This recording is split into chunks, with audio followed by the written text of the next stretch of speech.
പ്രതീക്ഷിച്ചതാണ്. അതുതന്നെ സംഭവിച്ചു. എമ്പുരാന്റെ ആദ്യ ഷോ കണ്ടിറങ്ങുമ്പോൾ തന്നെ അപകടം മണത്തതാണ് ഗോകുലം ഗോപാലൻ. എന്നാൽ അത് ഇത്ര പെട്ടെന്ന് സംഭവിക്കുമെന്ന് ഒരിക്കലും പ്രതീക്ഷിച്ചില്ല. ഒന്ന് ശ്വാസം വിടും മുമ്പ് തന്നെ അവർ റെയ്ഡിനെത്തി.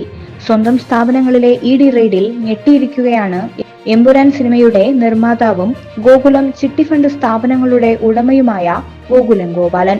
ലൈക്ക അവസാന നിമിഷം പിന്മാറിയതിനാൽ കോടികൾ മുടക്കിയെടുത്ത സിനിമ പുറത്തിറക്കാനാണ് താൻ കൈകൊടുത്തതെന്ന് ഗോകുലം ഗോപാലൻ മാധ്യമങ്ങളോട് പ്രതികരിച്ചിരുന്നു. എന്നാൽ വിവാദങ്ങൾക്ക് പിന്നാലെ പാവം വ്യവസായിയെ കുരുക്കിയിരിക്കുന്ന നിലയിലേക്കാണ് കാര്യങ്ങൾ നീങ്ങുന്നത്. പണം മാത്രമേ മുടക്കിയിട്ടുള്ളൂ, ഒരു സഹായം ചെയ്തതാണ്. എന്നാൽ റെയ്ഡിൽ ഗോകുലം ഗോപാലന് വിഷമമുണ്ടെന്ന് അദ്ദേഹവുമായി അടുത്ത് ബന്ധമുള്ളവർ പറയുന്നു. ചെന്നൈ കോടമ്പക്കത്തെ ചിട്ടിഫണ്ടിലാണ് പരിശോധന.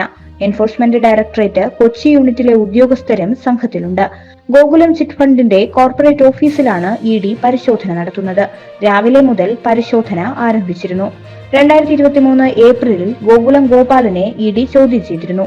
അന്ന് കൊച്ചിയിലെ ഓഫീസിൽ രാവിലെ മുതൽ വൈകിട്ട് വരെ അദ്ദേഹത്തെ ചോദ്യം ചെയ്തു.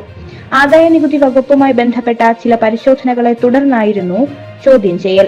ഇപ്പോൾ ഏത് സാഹചര്യത്തിലാണ് പരിശോധന നടക്കുന്നത് എന്ന കാര്യം വ്യക്തമല്ല.